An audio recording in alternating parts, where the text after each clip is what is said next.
अस्सलाम वालेकुम, मैं हूं दीन इम्तियाज़ और आप देख रहे हैं तख्ती ऑनलाइन। आज मैं आपको दुनिया की सबसे बड़ी लैब में लेकर जा रहा हूं जहां पर एक्सपेरिमेंटल साइंटिस्ट अपना काम कर रहे हैं। जी हाँ, हम सन की तरफ जा रहे हैं क्योंकि सन के मुतालिक हमारे माशरे में बहुत सी ऐसी चीज़ें मशहूर की गई हैं जिसका सन से कोई ताल्लुक़ नहीं है। हमने सन को एक ऐसी जगह बना दिया है जहाँ पर शैतानी काम होते हैं। तो आज मैं आपको बताने जा रहा हूँ कि सन में कौन से एक्सपेरिमेंट्स होते हैं और वहाँ का इक्विपमेंट कैसा है। मैं आपको ये भी बता दूं कि पाकिस्तान की कई यूनिवर्सिटियों से हर साल स्टूडेंट सन जाते हैं और वहाँ पर 6 महीने से 1 साल रहते हैं, उन एक्सपेरिमेंट्स में हिस्सा लेते हैं। मेरे ज़ाती दोस्त भी सन में इस वक्त मौजूद भी हैं और वहाँ पर काम भी कर रहे हैं। इसलिए आपको जब भी कोई ऐसी वीडियो नज़र आए या डॉक्यूमेंट नज़र आए जिसमें सन के बारे में बहुत बुरी चीज़ें बताई गई हों, बताया गया हो कि ये इवल एक्सपेरिमेंट्स कर रहे हैं, तो उसमें कोई हकीकत नहीं है। तो हम पढ़ने जा रहे हैं, आपको डेटा के साथ मैं सन के बारे में बताने जा रहा हूं कि सन किस तरीके से काम कर रही है और उसका कोई भी एक्सपेरिमेंट ऐसा नहीं है जो दुनिया में ब्लैक होल बना सकता है या दुनिया को ख़त्म कर सकता है। तो सबसे पहले चलते हैं हम अपने सफ़र की तरफ, और ये सफ़र है कि हमने सब एटॉमिक पार्टिकल्स, एटम और एटम से छोटे पार्टिकल्स को दरियाफ्त करना है, देखना है। क्या हम उसको अपनी आँख से देख सकते हैं? जी नहीं, बिल्कुल नहीं। तो सबसे पहले 1834 में एक रशियन साइंटिस्ट जिनका नाम है डिमिट्री मेंडलीव, उन्होंने हमें बताया कि हमारी दुनिया में जितनी भी चीज़ें बनी हुई हैं वो बेसिक एलिमेंट्स से मिलकर बनी हैं। उन्होंने एक टेबल बनाया और उसमें बेसिक एलिमेंट्स को लिखने का तरीका बताया। आज हम इसे पीरियोडिक टेबल कहते हैं और हमें पता है इसमें 118 एलिमेंट्स हैं। लेकिन एलिमेंट्स के बाद हमने दरियाफ्त किए एटम्स। हमें पता चला कि हर एलिमेंट मॉलिक्यूल्स और एटम से मिलकर बनता है। एटम को जांचने के लिए हमने बहुत से एक्सपेरिमेंट किए। पहले इंसान ये समझता था कि एटम के अंदर न्यूक्लियस और उसके गिर्द इलेक्ट्रॉन ऐसे ही हैं जैसे कि हमारा सोलर सिस्टम है। लेकिन मसला यहाँ पर यह था कि एटम और उसके पार्टिकल्स इतने ज़्यादा छोटे थे कि रोशनी उनको टकरा कर वापस नहीं आ सकती थी। रोशनी की वेवलेंथ से छोटे थे, तो हम आँख से उनको नहीं देख सकते थे, हम माइक्रोस्कोप से उनको नहीं देख सकते थे। तो डायरेक्ट कोई भी मेजरमेंट का तरीका नहीं था, इसलिए हमने इनडायरेक्ट मेजरमेंट के तरीके ढूंढे। आज हमें पता है कि इलेक्ट्रॉन नेगेटिवली चार्ज पार्टिकल है, तो इसलिए जब उसके गिर्द मैग्नेटिक फील्ड रखी गई तो वो पॉजिटिव पोल की तरफ बेंड कर गए, जिस पर मैं मुकम्मल वीडियो बना चुका हूं जो कि डॉक्यूमेंट्री सेक्शन में जाकर आप देख सकते हैं। तो हमें पता चला कि इसमें एक ऐसा हिस्सा है जो कि नेगेटिव चार्ज रखता है, आज हम उसे इलेक्ट्रॉन कहते हैं। फिर इसी तरीके से गोल्ड फॉयल का जो एक्सपेरिमेंट है जिसमें हमने देखा कि एटम के अंदर न्यूक्लियस मौजूद है और हमें पता है कि न्यूक्लियस के अंदर न्यूट्रॉन्स हैं और प्रोटॉन्स हैं। अब प्रोटॉन के अंदर कैसे देखना है? हमने एटम की साख्त का तो अंदाज़ा लगा लिया एक सीरीज़ ऑफ एक्सपेरिमेंट से, लेकिन प्रोटॉन के अंदर कैसे देखना है?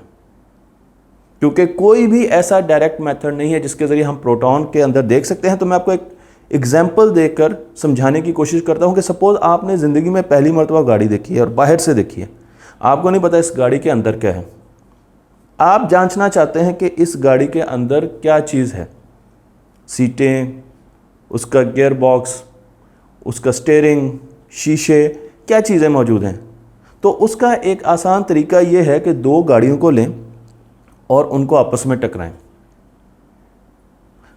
उनकी जो भी चीज़ें बिखरेंगी उनको जांच कर आप अंदाज़ा लगा सकते हैं कि इन गाड़ियों के अंदर क्या मौजूद था। लेकिन अगर उनकी स्पीड बहुत कम होगी तो आप उन गाड़ियों के अंदर जो चीज़ें मौजूद हैं उनके बारे में ज़्यादा अच्छा अंदाज़ा नहीं लगा सकेंगे, क्योंकि वो इतना ज़्यादा बिखरेंगी नहीं, डैमेज नहीं होंगे, गार्बेज नहीं आएगा। लेकिन अगर इन गाड़ियों को हम बहुत स्पीड से आपस में टकराएं, बहुत तेज़ी से आते हुए टकराएं, तो उनके हिस्से दूर दूर जाकर गिरेंगे। कहीं स्टीयरिंग गिरेगा, कहीं उसकी सीट गिरेगी, कहीं उसका शीशा गिरेगा, बहुत सी चीज़ें, उसके इंजन के पार्ट्स गिरेंगे। तो आप देख सकते हैं और उनको ऑब्ज़र्व करके अंदाज़ा लगा सकते हैं कि इसके अंदर क्या क्या चीज़ें मौजूद हैं। बिल्कुल यही काम करने जा रहे हैं हम सब एटॉमिक पार्टिकल से, हम प्रोटॉन से। हमने एक्सेलरेटर्स बनाए ही इसलिए कि हम सब एटॉमिक पार्टिकल्स को एक्सेलरेट करवाएं, ज़्यादा स्पीड पर लेके जाएं, फिर एक दूसरे से टकराएं। और जब वो टकराएंगे, जब दो प्रोटॉन आपस में टकराएंगे तो हमें उनके अंदर जो सब एटॉमिक पार्टिकल्स हैं वो नज़र आएंगे। और आहिस्ता आहिस्ता एक्सेलरेटर्स बनाते हुए, जिनमें ज़्यादातर लीनियर एक्सेलरेटर थे जो मैं आपको बताने जा रहा हूँ, हमने सब एटॉमिक पार्टिकल्स का एक चार्ट बनाया जिसे स्टैंडर्ड मॉडल कहा जाता है। मैं आपको यहाँ पर तस्वीर में भी स्टैंडर्ड मॉडल दिखा रहा हूँ, तो आप देख सकते हैं कि इसमें आपके पास क्वार्क्स भी मौजूद हैं, इसमें आपके पास लेप्टॉन्स भी मौजूद हैं, और इसमें आपके पास हिग्स बोसॉन और फोर्स कैरियर भी मौजूद हैं। अगर आप स्टैंडर्ड मॉडल को समझना चाहते हैं तो मैं मुकम्मल वीडियो बना चुका हूँ, तख्ती प्लस स्टैंडर्ड मॉडल लिखे तो आपको वो वीडियो मिल जाएगी और उसको आप अच्छे तरीके से समझ सकते हैं। लेकिन हम अभी भी यहाँ पर रुके नहीं, बल्कि हम मुसलसल एक्सपेरिमेंट कर रहे हैं। तो जब ये पार्टिकल्स बहुत ज़्यादा एनर्जी गेन कर लेते हैं, क्योंकि इनकी वेलोसिटी स्पीड ऑफ लाइट के पास पास होती हैं, बहुत ही ज़्यादा कम उनसे दूर होती हैं, तो बहुत ज़्यादा एनर्जी प्रोड्यूस होती है उस कोलिजन से, जो कि मैटर में कन्वर्ट होती है। E=mc²। ये जुमले सन की वेबसाइट पर लिखे गए हैं, जिसमें बताया गया कि energy of the collision is transformed into matter in the form of new particles. यानी न्यू पार्टिकल्स बनते हैं उस एनर्जी से। ये पार्टिकल्स जो कि उस टकराव की वजह से बनते हैं, डिके करते हैं। बहुत छोटा, बहुत थोड़ा इनका टाइम पीरियड होता है लाइफ का, तो ये थोड़ी देर के लिए बनते हैं और फ़ौरन डिके करते हैं दूसरे पार्टिकल्स में। तो अगर हमने इस कोलिजन को पूरे तरीके से पढ़ना है तो उस विंडो में जब ये डिके नहीं करते, हमने फ़ौरन इन पार्टिकल्स को जज करना है, इनकी मोशन को जज करना है, इनके एंगल को जज करना है, स्पीड को जज करना है, और मोमेंटम और बहुत सी ऐसी चीज़ें जो मैं आपको बताने जा रहा हूँ उनको हमने देखना है, ताकि हम इनको डिके करने से पहले पहले पता कर लें। लेकिन अगर ये डिके कर जाते हैं तो उसके बाद भी बहुत सी चीज़ें देखी जाती हैं। एक्सेलरेटर दो किस्म के होते हैं, एक लीनियर या स्ट्रेट लाइन एक्सेलरेटर होते हैं और दूसरे सर्कुलर होते हैं। सर्कुलर एक्सेलरेटर्स अब आकर हमने बनाने शुरू कर दिए, जब लीनियर एक्सेलरेटर्स में हमें ये प्रॉब्लम आया कि हम एक हद से ज़्यादा स्पीड पार्टिकल्स की नहीं लेकर जा सकते। तो अगर एक गाड़ी है, फरारी है, जो कि फार्मूला 1 के ट्रैक पर है और वो ट्रैक सीधा है, तो उसने एंड तक जितनी स्पीड हासिल कर ली, उससे आगे वो स्पीड लेकर नहीं जा सकती।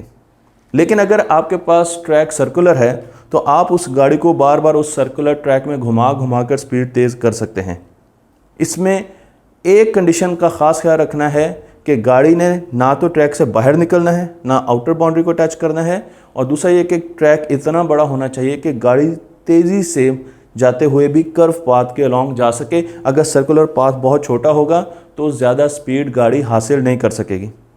हमने यही काम किया सन में हमने एक सर्कुलर पाथ बनाया और उस पाथ में हमने गाड़ी की बजाय प्रोटॉन्स को घुमाना शुरू कर दिया और सब पार्टिकल्स को घुमाना शुरू कर दिया।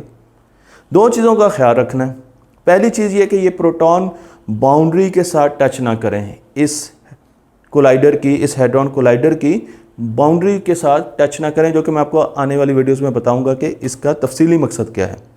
और दूसरी चीज़ ये है कि ये कोलाइडर जितना बड़ा होगा, जितना ज़्यादा बड़ा होगा, उतनी ज़्यादा स्पीड सब एटॉमिक पार्टिकल्स हासिल कर सकेंगे।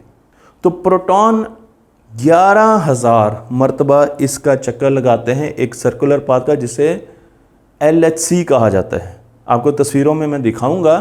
11,000 मरतबा एक सेकंड में इसका चक्कर लगाते हैं 20 मिनट तक, ताकि वो अपनी रिक्वायर्ड स्पीड अटेन कर सकें। और उसके बाद हम उनको कोलाइड कराते हैं, और कोलिजन के बाद हमने बहुत से ऐसे बड़े कैमरे लगाए हुए हैं जो कि उनको मॉनिटर कर रहे होते हैं, देख रहे होते हैं।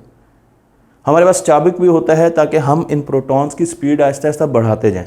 तो थोड़ी देर बाद इनको चाबिक भी लगता है, जो कि टेक्निकल अल्फाज में मैं आपको अगली वीडियोज़ में बताने जा रहा हूँ। तो सर्कुलर स्ट्रक्चर का फ़ायदा यह है कि आप एक छोटे एक्सेलरेटर में पहले प्रोटॉन को घुमा सकते हैं, फिर बड़े में, फिर बड़े में, और फिर फाइनली आप उसे LHC में, जिसे हाइड्रॉन कोलाइडर कहा जाता है, लार्ज हाइड्रॉन कोलाइडर कहा जाता है, उसमें लेकर आ सकते हैं। हाइड्रॉन एक सबसेट है सब एटॉमिक पार्टिकल्स का, जो कि आने वाली वीडियोज़ में आपको चार्ट के ज़रिए बताया जाएगा। तो हम यहाँ पर देख रहे हैं LHC, जो कि कहलाता है लार्ज हाइड्रॉन कोलाइडर, और LHC वाक़या है सन में, दो मुल्कों की सरहद पर, स्विट्ज़रलैंड और फ्रांस। साथ आपको जिनेवा भी नज़र आ रहा है और एक लेक भी आपको नज़र आ रही है। लेकिन इसके साथ साथ हम इससे भी बड़ा, इसका डायमीटर 27 किलोमीटर है, इससे भी बड़ा एक हेड्रॉन कोलाइडर यहीं पर बनाने जा रहे हैं जिसका डायमीटर 100 किलोमीटर होगा। उसे FCC कहेंगे और उस पर भी आने वाले वक्तों में वीडियोस बनाई जाएंगी। तो मैं आपको एक स्ट्रक्चर दिखा रहा हूँ और इस स्ट्रक्चर में आप देख सकते हैं कि अंडरग्राउंड आपको LHC एक्सेलरेटर नज़र आ रहा है और उसके साथ साथ आप देखें तो आपको छोटे छोटे कई और एक्सेलरेटर कुछ इस तस्वीर में नज़र आ रहे हैं, कुछ आपको आने वाली एनिमेशंस में, आने वाली वीडियोस में नज़र आएंगे। आपके पास यहाँ पर बहुत से लीनियर एक्सेलरेटर भी हैं, स्ट्रेट एक्सेलरेटर जो कि हम देखेंगे, सर्कुलर एक्सेलरेटर्स भी हैं। LHC तो है ही सबसे बड़ा एक्सेलरेटर और उसके साथ साथ बहुत सी ऐसी जगह हैं जहाँ पर कैमरे फिट हैं। CMS, एटलस, एलिस, LHC भी यहाँ पर मुख्तलिफ एक्सपेरिमेंट्स किए जा रहे हैं जिसमें हम कायनात को भी परख रहे हैं, उसकी बर्थ को भी देख रहे हैं और कायनात के दूसरे नेचुरल प्रोसेसेस को भी देख रहे हैं, जो कि सारे एक्सपेरिमेंट्स मैं आपको बताऊंगा अपने इस सीरीज़ में कि वो कौन कौन से एक्सपेरिमेंट्स हैं। तो आप यहाँ पर मुख्तलिफ किस्म के पार्ट्स देख सकते हैं जो कि हम डिस्कस करने जाएंगे। ये वो पार्ट्स हैं जो कि एक्सेलरेटर्स भी हैं और इनमें डाटा कलेक्शन सेंटर्स भी हैं, इनमें कैमरा और सेंसर्स कैसे लगे होते हैं वो भी हम सब देखेंगे, मैग्नेट्स कैसे प्रोटॉन्स को मूव कराते हैं, अगली वीडियो उसी के बारे में है। फिर डाटा कलेक्शन सेंटर है क्योंकि इंटरनेट, वर्ल्ड वाइड वेब यहीं से जनरेट हुआ, उसका एक बहुत बड़ा हिस्सा सन ने हमें दिया। मैं आपको उसके बारे में बताऊंगा कि सन किस तरीके से अपना डाटा कलेक्ट करता है, उसको किस तरीके से पूरी दुनिया की लैब्स तक लेके जाया जाता है और क्या कम्युनिकेशन टेक्नोलॉजीज़ वहाँ पर इस्तेमाल होती हैं। और उसके साथ हम फ्यूचर की टेक्नोलॉजीज़ भी देखेंगे कि सन अपने आप को कैसे एक्सपेंड करने जा रहा है, कैसे हाई ल्यूमिनोसिटी LHC बनाने जा रहा है। FCC के बारे में मैंने आपको बता दिया कि फ्यूचर सर्कुलर कोलाइडर जो कि 100 किलोमीटर का है वो कैसे काम करेगा और उसके साथ कॉम्पैक्ट लीनियर कोलाइडर क्या होगा। तो मुझे उम्मीद है कि आपको ये सीरीज़ पसंद आएगी, लेकिन इसके साथ साथ आपने जहालत का रास्ता छोड़ना है और उन चीज़ों पर, ऐसी वीडियोस पर, ऐसे कॉलम्स पर और ऐसी चीज़ों पर कान नहीं धरने जो कि टोटल आपको गलत बताती हैं, जिनमें कोई हकीकत मौजूद नहीं है।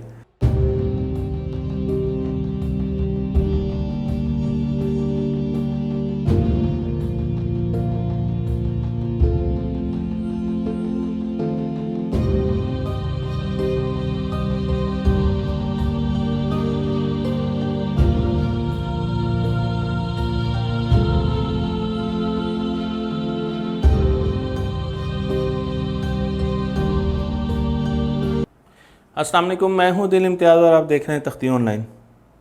1929 में हबल अपनी लैब में बैठे टेलीस्कोप के ज़रिए दूर गैलेक्सीज़ का मुशाहिदा कर रहे थे। उन्हें साथ साथ हैरानी भी हो रही थी क्योंकि वो जितनी भी दूर की गैलेक्सीज़ को देखते थे वो उनको लाल रंग की नज़र आ रही थी। वो हैरान थे कि आखिर ये लाल रंग कहाँ से आ रहा है, लेकिन उन्हें समझ नहीं आ रही थी। वो इस सवाल से परेशान थे और फिर अचानक उनका ख्याल गया डॉपलर इफ़ेक्ट की तरफ। डॉपलर इफ़ेक्ट हम साउंड वेव्स में, मैकेनिकल वेव्स में ऑब्ज़र्व करते हैं। जब भी हमारी तरफ एम्बुलेंस आती है तो उसकी हमारी तरफ आने के साथ साथ उसकी आवाज़ तेज़ होती जाती है और जब वो हमसे दूर चली जाती है तो उसकी आवाज़ आहिस्ता आहिस्ता हल्की होना शुरू हो जाती है।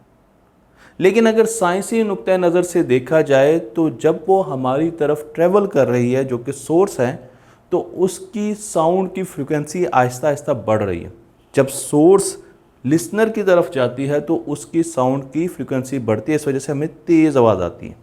और जब वो हमसे दूर जा रही होती है तो उसकी साउंड की फ्रिक्वेंसी आहिस्ता आहिस्ता कम होती है और इस वजह से उसकी आवाज़ हल्की होती है।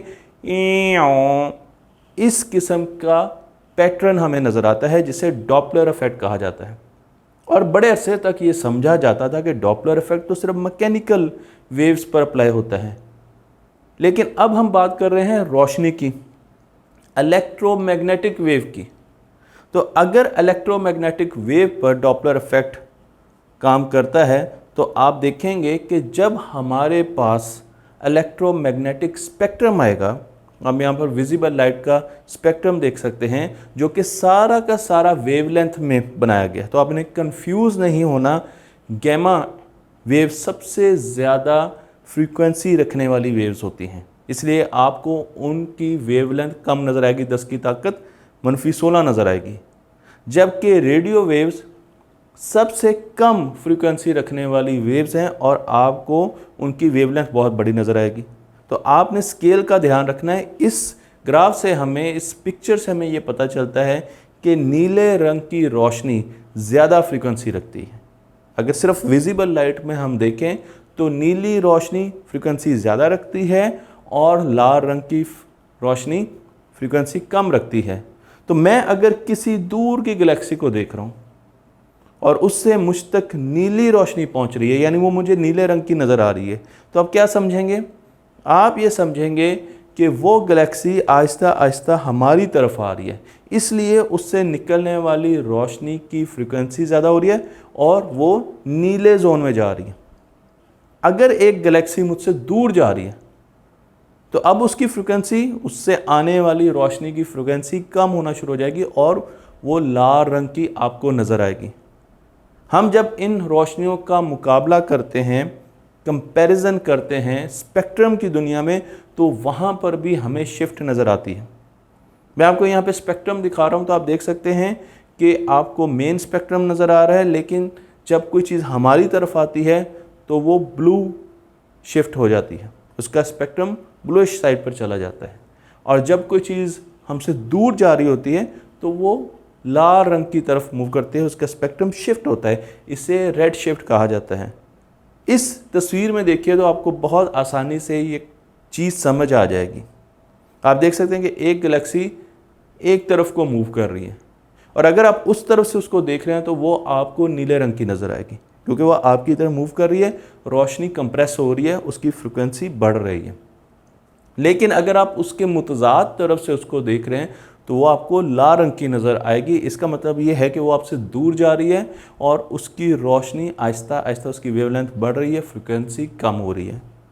जब उन्होंने आसमान की तरफ देखा तो जो दूर गैलेक्सीज थी वो लाल रंग की नज़र आ रही थी। इससे उन्होंने अंदाज़ा लगाया कि हमारी वो गैलेक्सीज हमसे ज़्यादा तेज़ी से दूर जा रही और जो करीब की गैलेक्सीज थी वो हमसे कम तेज़ी से हमसे दूर जा रही हैं। अगर आप एक गुब्बारे पर 2 निशान लगा लें और उसमें हवा भरना शुरू कर दें तो जैसे जैसे गुब्बारा एक्सपेंड करेगा, फूलेगा, वो 2 पॉइंट आपस में दूर होते जाएंगे। तो इसका मतलब ये है कि हमारी यूनिवर्स एक्सपेंड कर रही है। अगर कोई चीज़ मुस्तकबिल में एक्सपेंड कर रही है तो वो माजी में कॉन्ट्रैक्ट करती है और एक पॉइंट पे कन्वर्ज करती है, यानी उसका एक नुक्ता आगाज़ होता है, उसकी शुरुआत होती है, जिसे आज हम बिग बैंग कहते हैं। तो बिग बैंग एक ऐसा इवेंट है जहां टाइम ने जन्म लिया और हमारी कायनात ने भी जन्म लिया। बिग बैंग के बारे में या इसको इनडायरेक्टली बताने में आइंस्टाइन ने बहुत मदद की, लेकिन आइंस्टाइन अपनी इक्वेशंस को सही समझ नहीं सके और उन्होंने यूनिवर्स की एक्सपेंशन को ख़त्म कर दिया।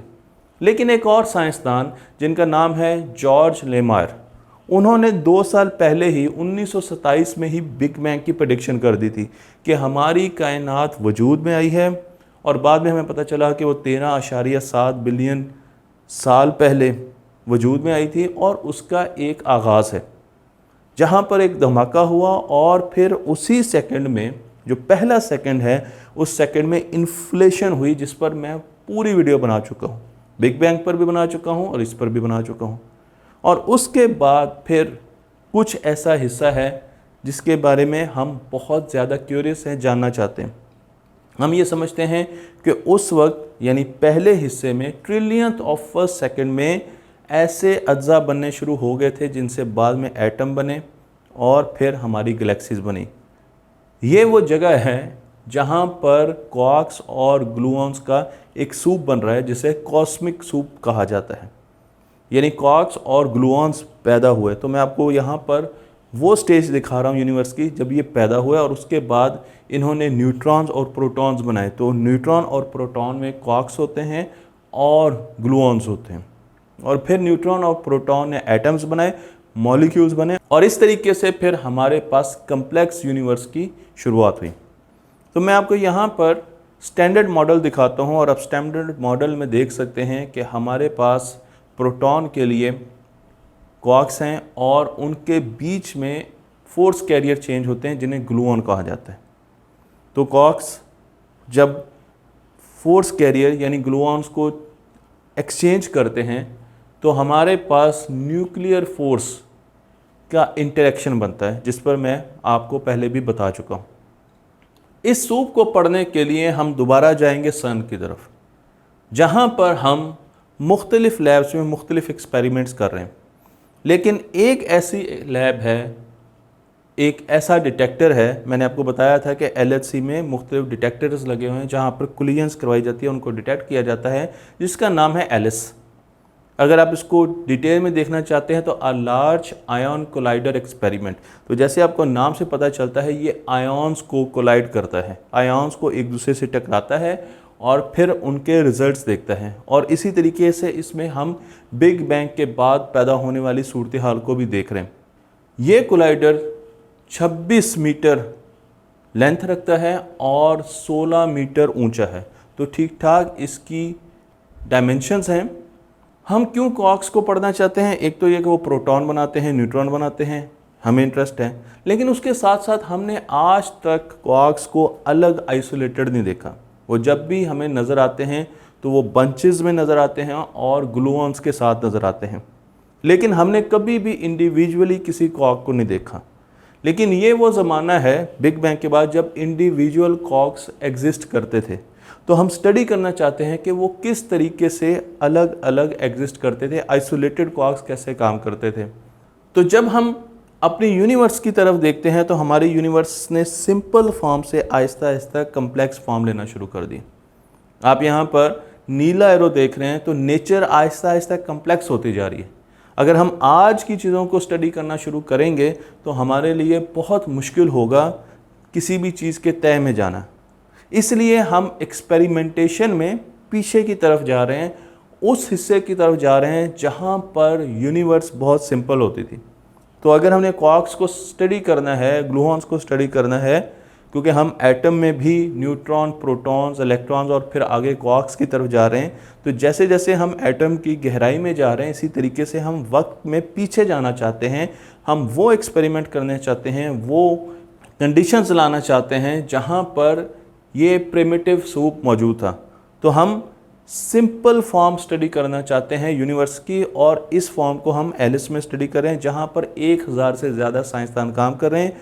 और ये बहुत खुशी की खबर है कि यहाँ पर जो 40 मुल्क काम कर रहे हैं उनमें से पाकिस्तानी इंस्टीट्यूशंस और पाकिस्तानी साइंसदान भी काम कर रहे हैं। तो इस नक्शे में आपको पाकिस्तान भी नज़र आएगा, जो कि एक खुशी की बात है। तो हम 2 किस्म की कोलिजन्स करवाते हैं एलिस में। पहली कोलिजन है आयन्स की, और इसमें हम लेड आयन का इस्तेमाल करते हैं। मैं यहाँ पर आपको डॉक्टर डेलिफ कोशलर की तस्वीर दिखा रहा हूँ, जो कि एक सोर्स लेके खड़े हैं। ये आयन्स की सोर्स है, लेड के आयन्स की सोर्स है। तो हम लेड के आयन्स को आपस में टकराते हैं और फिर प्रोटॉन्स को भी आपस में टकराते हैं, आयन्स और प्रोटॉन्स को भी आपस में टकराते हैं। तो मुख्तलिफ़ किस्म की हम यहाँ पर एक्सपेरिमेंटेशन करते हैं। और जब हम ये कोलिजन्स करवाते हैं, स्पेशली जब लेड की कोलिजन होती है, तो ये कोलिजन सूरज की जो टेम्परेचर हैं उससे 5 लाख टाइम ज़्यादा गर्म होता है। इतनी ज़्यादा एक्सप्लोसिव किस्म की कोलिजन होती है। लेड को जब हम लेड से कोलाइड कराते हैं तो हम पोस्ट बिग बैंग कंडीशंस बनाने की कोशिश करते हैं, लेकिन इन कोलिजन से, एक कोलिजन से 10,000 पार्टिकल्स जन्म लेते हैं और फिर उनको स्टडी भी करना है और आगे उनको डिटेक्ट भी करना है। तो ये एक बहुत बड़ा काम है, क्योंकि प्रोटॉन कोलिजन में बहुत थोड़े पार्टिकल्स जनरेट होते हैं, लेकिन जब आयन्स आते हैं, बड़े आयन्स आते हैं और उनकी कोलिजन होती है तो बहुत ज़्यादा पार्टिकल्स जनरेट होते हैं, जिनको स्टडी करने के लिए हमें अच्छे खासे डिटेक्टर्स चाहिए। तो इसलिए हमें एलिस की ज़रूरत है, और एलिस में 18 डिटेक्शन टेक्नोलॉजीज़ यूज़ की गई हैं, जो कि सारी की सारी विकीपीडिया पे मौजूद हैं। लेकिन मैं आपको उनके जो बड़े सेट्स हैं वो यहाँ पर बताने चाह रहा हूँ। तो फ़र्ज़ कीजिए कि कोलिजन हुई और उसमें से सब पार्टिकल्स बाहर निकले, और आपने मेजर करना है। तो एक तरीका ये है कि आप उनके मोमेंटम को मेजर करें। जो हैवी पार्टिकल्स होंगे वो हमेशा स्ट्रेट लाइन में जाएंगे, तो आप उनके मोमेंटम को मेजर कर सकते हैं। लेकिन जो हल्के पार्टिकल्स होते हैं वो हमेशा हेलिकल फॉर्म में स्वेल करते हुए जाते हैं। तो आपको कई जगह पर एलएस की तस्वीरें आएंगी नज़र, जहाँ पर आपको ऐसे पार्टिकल जाता हुआ नज़र आएगा, स्वेलिंग पार्टिकल नज़र आएगा। तो आप समझ लें कि ये वो पार्टिकल है जो कि बहुत ज़्यादा लाइट है। तो पहली चीज़, हम ऐसे डिटेक्टर्स बनाते हैं जो कि मोमेंटम को डिटेक्ट कर सकें। दूसरा, हम ट्रैकिंग डिटेक्टर्स बनाते हैं। यहाँ पर मैं बैरल ट्रैकिंग की बात करूँगा, जो कि उनकी इलेक्ट्रिकल और मैग्नेटिक प्रॉपर्टीज़ को डिटेक्ट कर सकें। तो ऐसे पार्टिकल्स अगर जनरेट होते हैं जो कि इलेक्ट्रिकल चार्ज रखते हैं, तो हम उनकी चार्ज के ज़रिए उनको ट्रेस कर सकते हैं और उसके बाद हम उनको प्लॉट कर सकते हैं। क्योंकि कंप्यूटर का एक पूरा सिस्टम हमारे पास मौजूद होता है, जो कि मैं आपको आगे दिखाने जा रहा हूँ, जो कि उनको प्लॉट करता है और उनके पाथ को कम्प्लीटली जनरेट करता है। इस सिस्टम में भी मुऑन्स को डिटेक्ट करना हमारे लिए बहुत मुश्किल होता है, इसलिए उसके लिए ख़ास चैम्बर बनाया जाता है जिसे मुऑन चैम्बर कहा जाता है। यहाँ पर हमारे पास कैलोरीमीटर्स भी लगे होते हैं जो कि मुख्तलिफ जनरेट होने वाले पार्टिकल्स की एनर्जी को एब्जॉर्ब करते हैं और फिर डिटेक्ट करने की कोशिश करते हैं कि जो एनर्जी उन्होंने एब्जॉर्ब की उनकी बेसिस पर ये कौन सा पार्टिकल हो सकता है। लेकिन कैलोरीमीटर की भी कुछ शॉर्टकमिंग्स हैं। वो कुछ पार्टिकल्स को डिटेक्ट नहीं कर सकते उनकी एनर्जी की बेसिस पर। वो मुऑन्स को डिटेक्ट नहीं कर सकते, वो न्यूट्रिनोज को डिटेक्ट नहीं कर सकते। लेकिन यहाँ पर मैं आपको दो किस्म के कैलोरीमीटर्स बताने जा रहा हूँ। पहला है इलेक्ट्रोमैग्नेटिक कैलोरीमीटर, जो कि आयॉन्स की टक्कर के बाद जो प्रोटॉन और इलेक्ट्रॉन्स प्रोड्यूस होते हैं उनकी मेजरमेंट करता है, उनकी एनर्जी की मेजरमेंट करता है और हमें उनके बारे में बताता है। लेकिन उसके साथ साथ हमारे पास एक हाइड्रोनिक कैलोरीमीटर भी है, जो कि हाइड्रॉन्स को, सब एटॉमिक पार्टिकल्स तक को मेजर करता है, उनकी एनर्जी मेजर करता है और फिर हमें बताता है। तो ये मुख्तलिफ़ किस्म के डिटेक्टर्स हैं जो कि आपको नज़र आएंगे एलिस में लगे हुए। लेकिन एलिस में एक पूरा डाटा एनालिसिस सिस्टम भी लगा हुआ है जो कि मुख्तलिफ़ हिस्सों में है। तो उनके नाम बड़े मज़े के। पहले का नाम है डेट और दूसरे का नाम है अफेयर। तो आपने ध्यान रखना है, और मैं भी देख रहा हूँ कि मेरी बेगम पास तो नहीं है कहीं, आपको समझाने के लिए ये वर्ड बोलना भी मुझे महंगा पड़ सकता है। तो जो डेट है वो है data acquisition and test environment.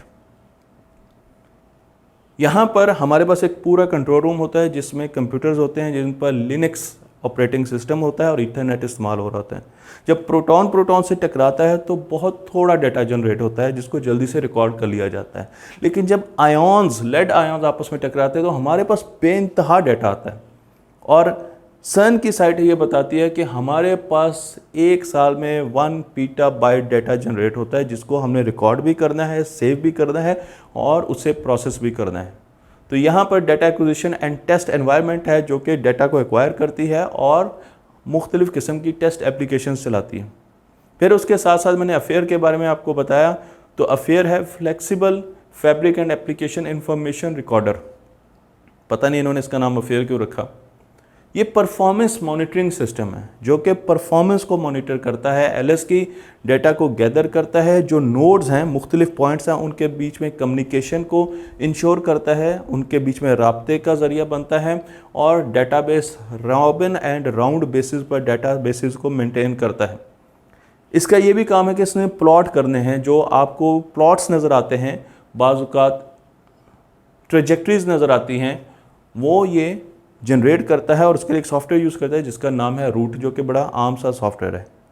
और फिर हम चलते हैं अपने आखिरी सिस्टम की तरफ जो कि है मैस स्टोरेज सिस्टम सॉफ्टवेयर, जो कि डाटा को आर्काइव करता है।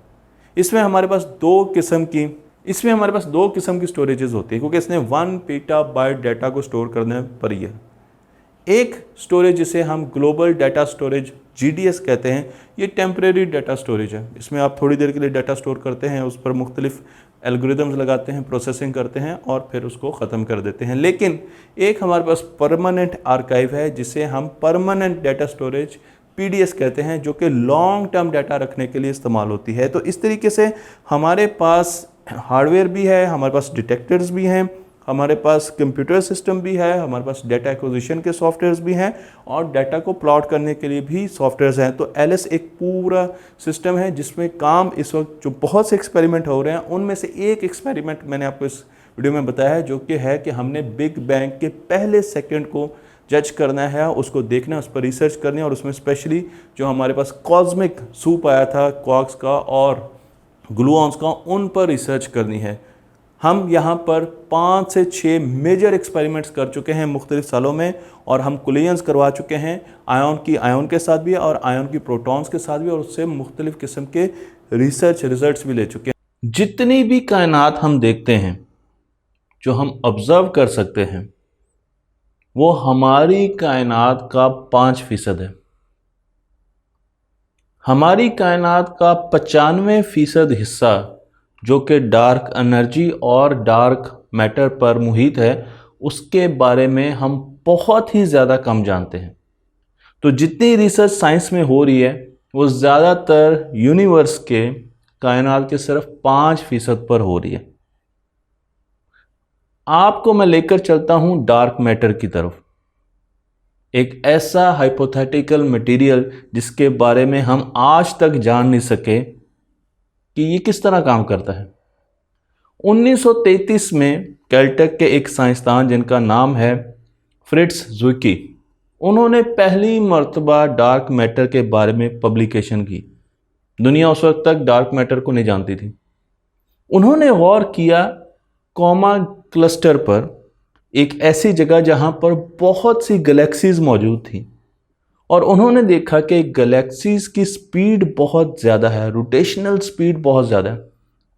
लेकिन रोटेशनल स्पीड ज़्यादा होने के बावजूद भी गैलेक्सीज एक दूसरे से दूर नहीं जा रही। हालांकि बज़ाहिर तो उनका मास कम लग रहा था और उनकी स्पीड ज़्यादा थी, तो उनको तो एक दूसरे से दूर जाना चाहिए था और क्लस्टर से बाहर निकल जाना चाहिए था। लेकिन उन्होंने देखा कि किसी न किसी वजह से गैलेक्सीज एक दूसरे के पास हैं। ये ग्रेविटेशनल एनॉमली है।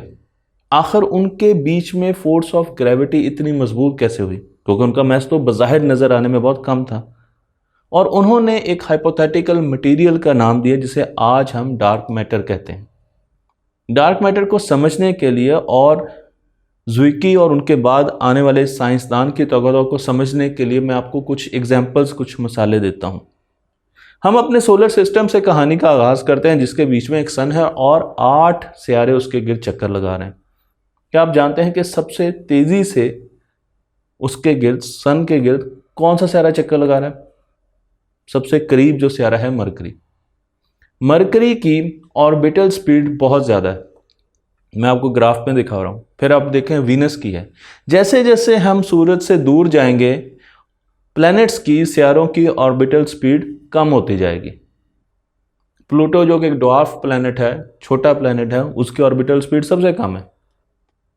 तो आहिस्ता आहिस्ता चीज़ें स्लो होती जाएंगी। बिल्कुल ऐसा ही हमारा ख्याल था कि गैलेक्सी में होता है, क्योंकि गैलेक्सी के बीच में मौजूद है एक ब्लैक होल और उसके गिर्द सारे सोलर सिस्टम्स, सारे सूरज चक्कर लगा रहे हैं। तो हमारा ये ख्याल था कि ब्लैक होल के पास जो सोलर सिस्टम्स होंगे या सूरज होंगे वो ज़्यादा तेज़ी से चक्कर लगाएंगे, और जो हम ब्लैक होल से दूर जाते जाएंगे इनकी रफ्तार चक्रों की कम होती जाएगी, इनकी ऑर्बिटल स्पीड कम होती जाएगी। और हमारा ख्याल हमने एक लाल रंग की लाइन में शो कर दिया। तो आप देख सकते हैं कि जैसे जैसे हम दूर जा रहे हैं तो हमारी जो कैलकुलेशन थी वो ये बता रही थी कि ऑर्बिटल स्पीड बहुत कम होनी चाहिए।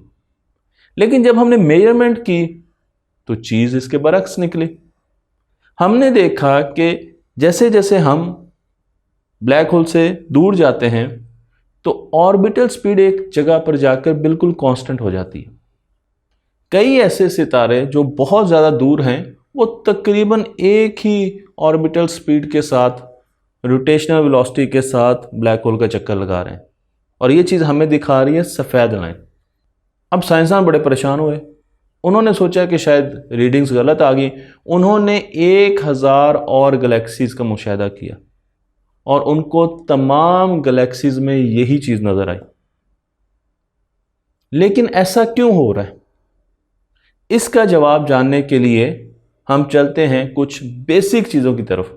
जब आप एक दूर गैलेक्सी को देखते हैं तो उसका मैस कैसे कैलकुलेट कर सकते हैं, किसी स्टार का मैस कैसे कैलकुलेट कर सकते हैं।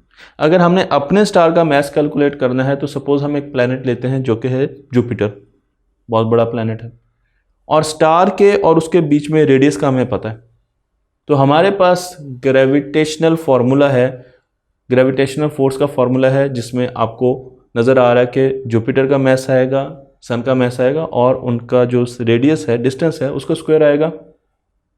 लेकिन रोटेशनल वेलोसिटी से, एक्सेलरेशन से हमें एक और फॉर्मूला भी मिलता है जो कि mv² डिवाइडेड बाय r है। इन दोनों को बराबर रख दें, इक्वेट कर दें, और यहाँ से आप सूरज के मैस का फॉर्मूला निकाल सकते हैं जो कि है v² r divided by g। तो हमें v का मतलब रोटेशनल वेलोसिटी वो पता है, और g कांस्टेंट है, पूरी कायनात में एक जैसा है, रेडियस का हमें पता है, तो हम सूरज का मैस निकाल सकते हैं। लेकिन अब गैलेक्सी का मैस निकालना है तो वो कैसे निकालेंगे, बिल्कुल ऐसे तरीके से निकालेंगे। गैलेक्सी की जो स्पीड है, क्योंकि अब मुझे चाहिए क्या, मुझे चाहिए v, उसका स्क्वायर लेना, तो मुझे वेलोसिटी या स्पीड चाहिए गैलेक्सी की, r चाहिए जिस सूरज के साथ आप ब्लैक होल का डिस्टेंस लेंगे, और g तो ग्रेविटेशन कांस्टेंट है, वो तो हर जगह एक जैसा है। जो गैलेक्सी की स्पीड है वो हम इनडायरेक्टली निकाल सकते हैं डॉपलर इफेक्ट के साथ। तो अगर गैलेक्सी मुझसे दूर जा रही है वो बहुत ज़्यादा लाल होगी, इस पर मैं बहुत सी वीडियो बना चुका हूँ, रेड शिफ्ट पर बहुत सी वीडियो बना चुका हूँ। तो मैं इसका स्पेक्ट्रम देखूंगा और मुझे अंदाज़ा हो जाएगा, और अगर वो मेरी तरफ आ रही है, अज्यूम करते हैं, तो वो नीले रंग की होगी। तो गैलेक्सी की स्पेक्ट्रम की शिफ्ट देख के हम अंदाज़ा लगा सकते हैं कि उसकी स्पीड कितनी है। और जब हमें स्पीड का पता चल गया तो उसके साथ एक, जिस तरीके से जुपिटर लिया था, अब हमने एक सन लेना है और सन के साथ रेडियस लेना है, और फिर हम पूरी गैलेक्सी की कैलकुलेशंस करके उसका मैस निकाल सकते हैं एक आउटर सन के साथ। और जब हमने आउटर सन के साथ गैलेक्सी का मैस निकाला तो वो 46 बिलियन टाइम्स आया हमारे सूरज से, 46 बिलियन टाइम्स। अब एक और मेथड भी है जिससे हम गैलेक्सी का मैस निकाल सकते हैं, और ये मेथड है उसकी ब्राइटनेस पर। पहला हमने ऑर्बिटल स्पीड पर जो मेथड था उससे 46 बिलियन निकाल लिया। अब दूसरा जो था मेथड वो है ब्राइटनेस पर, कि वो गैलेक्सी जो चमकती है उसकी ब्राइटनेस से, जिस तरह बिल्कुल एक टॉर्च चमकती है, और टॉर्च अगर हमारे करीब आएगी तो उसकी ब्राइटनेस ज़्यादा होगी, दूर होगी तो ब्राइटनेस कम होगी, अगर वो बड़ी होगी तो उसकी ब्राइटनेस ज़्यादा होगी, छोटी होगी तो ब्राइटनेस कम होगी। तो हम बड़े आसानी से मैस निकाल सकते हैं। और मैं आपको एक ग्राफ दिखा रहा हूं, जो कि मैं आपको यहां पर एक ग्राफ दिखा रहा हूं जो कि एक स्टार की ब्राइटनेस और उसके मैस के बीच में आपको रिलेशन देती है। तो जब आपने एक स्टार का मैस निकाल दिया और गैलेक्सी में मौजूद जितने भी स्टार्स हैं उनका इंडिविजुअली मैस निकालकर ऑन एवरेज करेंगे तो आपको गैलेक्सी की ब्राइटनेस की बेसिस पर मैस पता चल जाएगा। और जब हमने ये कैलकुलेट किया तो हमारे पास जो वैल्यूज़ आई वो आई 7 बिलियन मैसेज ऑफ सन। अब ऑर्बिटल स्पीड ये कह रही है गैलेक्सी की कि उसका मैस है 46 बिलियन, जबकि उसकी ब्राइटनेस ये बता रही है कि उसका मैस है 7 बिलियन। ये बड़ा मुश्किल काम था। फिर साइंसदानों ने मल्टीपल गैलेक्सीज की, सैकड़ों गैलेक्सीज की रीडिंग्स ली और उन सब में तकरीबन यही फ़र्क आ रहा था। तो अब हमें अंदाज़ा तो होना शुरू हो गया था कि कहीं ना कहीं कोई मसला है जो हम समझ नहीं पा रहे। लेकिन on the other hand Galaxy की स्पीड भी बहुत ज़्यादा थी, जो कि बिल्कुल मैच कर रही थी उसके ज़्यादा मैस के साथ, क्योंकि अगर उसका मैस ज़्यादा होता है तो उसकी स्पीड को हम एक्सप्लेन कर सकते थे कि ठीक है, अगर उसका मैस ज़्यादा है तो वो नज़र क्यों नहीं आ रहा। तो फिर डॉक्टर्स और जितने भी साइंसदान थे उनका ध्यान गया हाइपोथेटिकल मटेरियल की तरफ, जिसे आज हम डार्क मैटर कहते हैं, जो कि मैस रखता है और वो गैलेक्सी के बाहर एक शेल की तरह मौजूद है। बज़ाहिर हमें नज़र नहीं आ रहा, लेकिन गैलेक्सी की रोटेशनल स्पीड ज़्यादा होने की वजह ये डार्क मैटर है। डार्क मैटर का सबूत एक और तरफ से आइंस्टाइन की इक्वेशंस की तरफ से भी आया। आइंस्टाइन की इक्वेशंस हमें बताती हैं कि रोशनी जब भी स्पेस में ट्रेवल करती है तो अगर ग्रेविटी से उसका सामना होता है, क्योंकि ग्रेविटी स्पेस टाइम में एक बेंड डालती है, वार्प करती है उसको, तो वो बेंड हो जाती है, लाइट बेंड हो जाती है, लाइट उस पाथ में से गुजरती है। साइंसदान बहुत सी दूर की गैलेक्सीज का मुशाहिदा कर रहे थे, लेकिन गैलेक्सीज के मुशाहिदा करने में उन्हें जो मसला आ रहा था वो ये था कि गैलेक्सीज के इमेजेस मल्टीपल जगहों पर नज़र आ रहे थे फोटोग्राफ के। अब ये बड़ी हैरानी की बात थी। लेकिन फिर अचानक उन्हें ये चीज़ क्लिक हुई कि गैलेक्सी से जो रोशनी आ रही है, बीच में कोई ऐसी जगह है, कोई ऐसी चीज़ है जो हमें नज़र नहीं आ रही, जिसको हम डिटेक्ट नहीं कर पा रहे, जो कि डार्क मैटर है। उसकी ग्रेविटी की वजह से रोशनी बेंड हो रही है और हमारे पास मल्टीपल इमेजेस आ रहे हैं, जिसे ग्रेविटेशनल लेंसिंग कहा जाता है। ग्रेविटेशनल लेंसिंग पर भी मैं मुकम्मल वीडियो बना चुका हूं और उसी वजह से हमें मल्टीपल इमेजेस नज़र आ रहे हैं एक ही गैलेक्सी के। तो ये हमारे पास तीसरा सबूत था जिसे हमें पता चला कि डार्क मैटर एग्जिस्ट करता है। तो डार्क एनर्जी जो कि एक और फिनोमिना है, वो हमारी यूनिवर्स को एक्सपेंड कर रही है। वो हमारी यूनिवर्स को एक्सपेंड कर रही है, दूर की चीज़ें हमसे दूर जाती जा रही हैं, लेकिन वो डार्क मैटर नहीं है। डार्क मैटर हमने डिटेक्ट किया जो कि गैलेक्सीज की रोटेशन में हमें नज़र आ रहा है, वो गैलेक्सीज की रोटेशन में नज़र आ रहा है। डार्क एनर्जी हमारी यूनिवर्स को एक्सपेंड कर रही है। तो दो अलग अलग चीज़ें। लेकिन अब डार्क मैटर बना किस चीज़ का हुआ है, इस पर बहुत सी थेरीज दी गई। पहले कहा गया कि जुपिटर के साइज के बराबर प्लैनेट से बना हुआ है, लेकिन अगर जुपिटर के साइज के मुताबिक बराबर प्लैनेट से बना होता तो हमारे सोलर सिस्टम में तकरीबन 1000 जुपिटर होते, इतना डार्क मैटर मौजूद है। लेकिन हमें तो अपने सोलर सिस्टम में कहीं जुपिटर जैसे बहुत प्लैनेट नज़र नहीं आ रहे, तो ये तो पॉसिबल नहीं है। फिर कहा गया कि ड्वार्फ स्टार से बनता है, छोटे छोटे स्टार से जो ज़्यादा शाइन नहीं करते, लेकिन वो भी हमें अपने सोलर सिस्टम में, पास के सोलर सिस्टम में नज़र नहीं आते। फिर एक थ्योरी आई कि ब्लैक होल से डार्क मैटर बनता है। ब्लैक होल कैसे बनते हैं? जब एक सितारा, बड़ा सितारा बूढ़ा हो जाता है तो वो फटता है, सुपरनोवा होता है और ब्लैक होल बन जाता है। डार्क मैटर बहुत ज़्यादा है हमारी कायनात में, तकरीबन 24% हमारे पास डार्क मैटर है। अगर इतना डार्क मैटर है तो फिर तो हर जगह पर सुपरनोवा हो रहा होता और सितारे फट रहे होते और ब्लैक होल्स बन रहे होते, क्योंकि फिर इतने ज़्यादा ब्लैक होल होते जो कि डार्क मैटर को बनाते। लेकिन ये चीज़ भी हमें कहीं नज़र नहीं आ रही। डार्क मैटर पे बहुत ज़्यादा रिसर्च हो रही है। कुछ साइंसदानों का ख्याल है कि डार्क मैटर एग्जिस्ट ही नहीं करता, बल्कि हमें अपनी थ्योरी ऑफ ग्रेविटी को बेहतर करना चाहिए। न्यूटन के लॉज इन गैलेक्सीज में मौजूद मैस को पूरे तरीके से बयान नहीं कर पा रहे, तो हमें न्यूटन के लॉज को मॉडिफाई करना चाहिए। मॉडिफाइड ग्रेविटी की थ्योरी लानी चाहिए, इसको मॉडिफाइड ग्रेविटी थ्योरी कहते हैं, और उसकी बेसिस पर हम डार्क मैटर को एक्सप्लेन करें। और डार्क मैटर कोई चीज़ नहीं है। जबकि एक और साइंसदानों का स्कूल है, स्कूल ऑफ थॉट है, जो कि ये कहता है कि नहीं, डार्क मैटर एग्जिस्ट करता है। उसका भी एक डार्क प्रोडिक्ट टेबल होगा, उसका भी एक डार्क स्टैंडर्ड टेबल होगा, उसके डार्क इलेक्ट्रॉन्स होंगे, डार्क प्रोटॉन्स होंगे, डार्क न्यूट्रॉन्स होंगे। डार्क मैटर में आपको सब एटॉमिक पार्टिकल्स नज़र आएंगे। तो ये पूरा का पूरा एक अलग स्कूल ऑफ थॉट, और इसी वजह से हम कुछ हाइपोथेटिकल पार्टिकल्स को ढूंढ रहे हैं जो कि हमें एक्सप्लेनेशन दे सकें कि उनसे, उनके कॉम्बिनेशन से डार्क मैटर बनता है। उनमें एक है विम्प, WIMP, और इससे बनता है weekly interacting massive particle. Neutron की तरह एक स्टेबल और हैवी पार्टिकल है जो कि न्यूट्रॉन से तकरीबन 10,000 गुना ज़्यादा मैस रखता है। बहुत से एक्सपेरिमेंट्स किए जा रहे हैं विम्प को डिटेक्ट करने के लिए। सन में भी बहुत से एक्सपेरिमेंट्स किए जा रहे हैं, जो कि मैं आने वाली वीडियो में आपको बताऊंगा कि एटलस में किस तरीके से विम्प को ढूंढा जा रहा है। और भी दुनिया में बहुत से एक्सपेरिमेंट किए जा रहे हैं, लेकिन आज तक हमें विम्प पार्टिकल मिला नहीं, क्योंकि ये बहुत ज़्यादा, हम समझते हैं, वीकली इंटरेक्ट करता है, इसलिए इसको ढूंढना बड़ा मुश्किल है। और दूसरा एक पार्टिकल है जिसे एक्सियन कहा जाता है।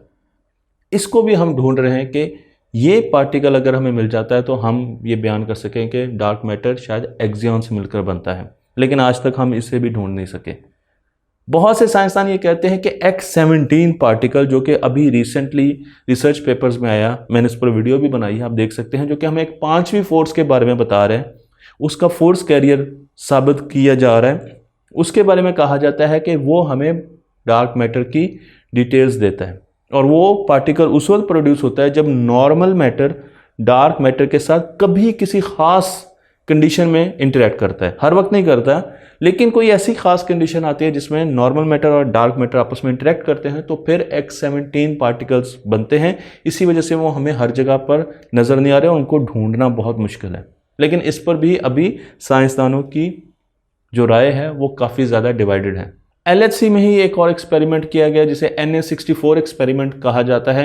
इसकी डिटेल्स भी मैं आपको अगली वीडियो में बताऊंगा और इसमें भी डार्क मैटर को ढूंढने की कोशिश की, लेकिन आज तक हमें डार्क मैटर के बारे में मालूम नहीं हुआ कि इसकी मेक क्या है, ये किस चीज़ से मिलकर बना है और इसकी प्रॉपर्टीज़ क्या है। आज हम बात करने जा रहे हैं हायर डायमेंशंस की, कि किस तरीके से हम हायर डायमेंशंस को ढूंढ रहे हैं। लेकिन हायर डायमेंशंस में जाने से पहले हमें आइंस्टाइन की तरफ जाना पड़ेगा, क्योंकि आइंस्टाइन की जनरल थ्योरी ऑफ रिलेटिविटी ने हमें बहुत कुछ बताया। आइंस्टाइन ने प्रिडिक्ट किया कि जब दो न्यूट्रॉन स्टार या ब्लैक होल आपस में रक्स में होते हैं, बाइनरी न्यूट्रॉन स्टार आपस में घूम रहे होते हैं एक दूसरे के गिर्द, तो वो खास किस्म की वेव्स प्रोड्यूस करते हैं जिन्हें ग्रेविटेशनल वेव्स कहा जाता है। हमने आइंस्टाइन की इस प्रिडिक्शन को 100 साल के बाद टेक्नोलॉजी के जरिए डिटेक्ट किया। 2015 में सबसे पहले हमने ग्रेविटेशनल वेव को डिस्कस किया जो कि ब्लैक होल से आ रही थी, और उसके बाद हमने बार बार ग्रेविटेशनल वेव्स को डिस्कवर भी किया, डिटेक्ट भी किया, और अब तो ऐसे सॉफ्टवेयर बन चुके हैं जिसमें जब भी ग्रेविटेशनल वेव हिट करती है ज़मीन को, लिगो लैबोरेटरीज उनको डिटेक्ट करती हैं और हमें बता देती हैं। लेकिन डायमेंशंस की अगर बात की जाए तो हमारे पास 3 स्पेशल डायमेंशंस हैं, एक्स, वाई और जी, जो कि अमूमन हम किताबों में पढ़ते हैं, और एक टाइम की डायमेंशन है। तो स्पेस टाइम को अगर देखा जाए तो हमारे पास 4 डायमेंशंस हैं, 3 स्पेस की डायमेंशंस हैं और एक टाइम की डायमेंशन है। स्पेस टाइम को ज़्यादा अच्छे तरीके से बताने के लिए मैं आपको ये तस्वीर दिखा रहा हूँ चांद की। तो आप देख सकते हैं कि चांद की स्पेशल कोऑर्डिनेट्स, जगह चेंज हो रही है वक्त के साथ साथ। तो आप देख सकते हैं कि किस तरीके से चांद स्पेस टाइम में मूव कर रहा है। बज़ाहिर हमें देखने के लिए ये एक बहुत आसान तस्वीर है और इससे हमें ये कॉन्सेप्ट मिल सकता है कि किस तरीके से टाइम के साथ भी स्पेशल कोऑर्डिनेट्स आपस में चेंज करते हैं। और यहां पर हमें यह भी पता चलता है कि टाइम के साथ किस तरीके से स्पेशल कोऑर्डिनेट्स चेंज होते हैं। लेकिन मैं आपको लेकर जाऊंगा इनवर्स स्क्वायर लॉ की तरफ। ये लॉ हमें बताता है कि एक 3D स्पेस में अगर एक रोशनी का बल्ब रखें तो उसके गिर्द जो स्फीयर बनेगा, हाला बनेगा, रोशनी डिस्टेंस के साथ कैसे अपनी इंटेंसिटी को लूज करेगी, डिके कैसे करेगी रोशनी। तो हम इस वक्त क्योंकि 3 डायमेंशनल स्पेशल कोऑर्डिनेट्स की बात कर रहे हैं, यानी स्पेस की बात कर रहे हैं, तो अब बल्ब बीच में है और उसके गिर्द एक स्फीयर बनेगा। यानी आप समझ लें कि एक तरबूज है, उसके बीच में बल्ब रखा और तरबूज की जो सतह है वो स्फीयर है। उस स्फीयर पर हमने एक छोटा सा हिस्सा लेना है, एक स्क्वायर लेना है और उस पर इंटेंसिटी मेजर करनी है, जिस तरीके से मैं आपको इस तस्वीर में दिखा रहा हूं। तो अब जो सिंपल फॉर्मूला है जो इनवर्स स्क्वायर लॉ हमें बताता है, इस पर मैं पूरी वीडियो बना चुका हूं इनवर्स स्क्वायर लॉ पर, आप वो भी देख सकते हैं। उसमें हम इंटेंसिटी को रिलेट करते हैं डिस्टेंस के स्क्वायर के साथ इनवर्सली, यानी इंटेंसिटी इनवर्सली प्रोपोर्शनल है डिस्टेंस के स्क्वायर के साथ। 3D स्पेस डिस्टेंस का स्क्वायर आ रहा है, तो ये चीज आपने याद रखनी है। अगर मैं 2D स्पेस में ये चीज ले जाऊं, अब मैंने एक ऐसी सोर्स रखी है जो एक सफ़े पर लाइट फैला रही है, तो अब उसके गिर्द स्फीयर नहीं, उसके गिर्द एक सर्कल बनेगा। और जब इनवर्स स्क्वायर लॉ हम अप्लाई करेंगे तो अब यहां पर जो डिस्टेंस है, इंटेंसिटी इनवर्सली प्रोपोर्शनल होगी डिस्टेंस की पावर 1 के। अब स्क्वायर नहीं आएगा, 1 के होगी। तो 2D में पावर 1, 3D में डिस्टेंस की पावर 2 के साथ इनवर्सली प्रोपोर्शनल, 4D में डिस्टेंस की पावर 3 के साथ। और अगर nth डायमेंशन में हम जाएंगे या n स्पेशल डायमेंशंस होंगी तो उसमें जो डिके होगा लाइट का वो डिस्टेंस की पावर n-1 के साथ होगा। ये एक बहुत अहम बात है जो कि आपने याद रखनी है, क्योंकि इसका अभी जिक्र आने वाला है। तो मैंने n स्पेशल डायमेंशन में आपको इनवर्स स्क्वायर लॉ के बारे में बताया कि वहां पर रोशनी डिके करेगी, वो उसके डिस्टेंस की पावर n-1 के साथ करेगी। इसका मतलब यह है कि जब हम हायर डायमेंशन में जाएंगे तो रोशनी बहुत जल्दी डिके कर जाएगी, बड़ी जल्दी खत्म हो जाएगी। और जब हम लोअर डायमेंशन की तरफ आएंगे तो रोशनी आराम से स्लो डिके करेगी और दूर तक फैलेगी। तो ये एक बहुत अहम पॉइंट है कि रोशनी हायर डायमेंशन में बड़ी जल्दी आपको करीब से रोशनी नजर नहीं आएगी, और अगर आप नीचे लोअर डायमेंशंस में आएंगे तो रोशनी आपको दूर तक नजर आएगी। लेकिन इनवर्स स्क्वायर लॉ सिर्फ रोशनी पर अप्लाई नहीं होता, ग्रेविटेशनल फोर्स पर भी अप्लाई होता है। अगर आप ग्रेविटेशनल फोर्स का फॉर्मूला देखें तो फोर्स इनवर्सली प्रोपोर्शनल होती है डिस्टेंस के रेडियस, जो हम r स्क्वायर कहते हैं, वो डिस्टेंस का स्क्वायर होता है दो सेलेस्टियल बॉडीज के बीच में। तो यहां पर भी आपको डिस्टेंस का स्क्वायर नजर आता है। इसका मतलब यह है कि अगर हम हायर डायमेंशन में जाएंगे तो ग्रेविटी भी जल्दी डिके करेगी। एक सोर्स है, एक मैटर का ऑब्जेक्ट है जिसकी ग्रेविटी बहुत ज्यादा है और 2 डायमेंशन में उसकी ग्रेविटी ज्यादा है। जब 3 डायमेंशन में जाएंगे तो उसकी ग्रेविटी जल्दी डिके करेगी, 4th में उससे ज्यादा जल्दी करेगी और फिर आहिस्ता आहिस्ता हायर डायमेंशन में ग्रेविटी ज्यादा जल्दी से डिके करेगी। लेकिन यह सोच हमें आ रही है ग्रेविटी के बहुत कमजोर होने की वजह से। जब हमने स्पेस टाइम को डिस्कवर किया और हमें पता चला कि स्पेस टाइम का एक कर्वेचर होता है, स्पेस फ्लेक्सिबल है, कर्व करती है और उस किस्म की स्पेस टाइम नहीं है जिस तरीके से न्यूटन समझते थे, तो हमने बहुत से एक्सपेरिमेंट लिगो लेबोरेटरीज में भी किए हाई डायमेंशंस को मेजर करने के लिए, क्योंकि हम ये समझते हैं कि ग्रेविटी अगर इतनी ज्यादा कमजोर है, कमजोर फोर्स है, तो वो कहीं छुप रही है हमसे। मसलन मैं आपको एक एग्जांपल के जरिए ये समझाने की कोशिश करता हूं कि अगर एक आदमी एक केबल पर, तार पर चलने की कोशिश कर रहा है तो वो या तो दाएं जा सकता है या बाएं जा सकता है, क्योंकि तार इस तरीके से जा रही, तो वो सिंगल डायमेंशन में मूवमेंट कर सकता है और वो एक ही डायमेंशन को देख सकता है।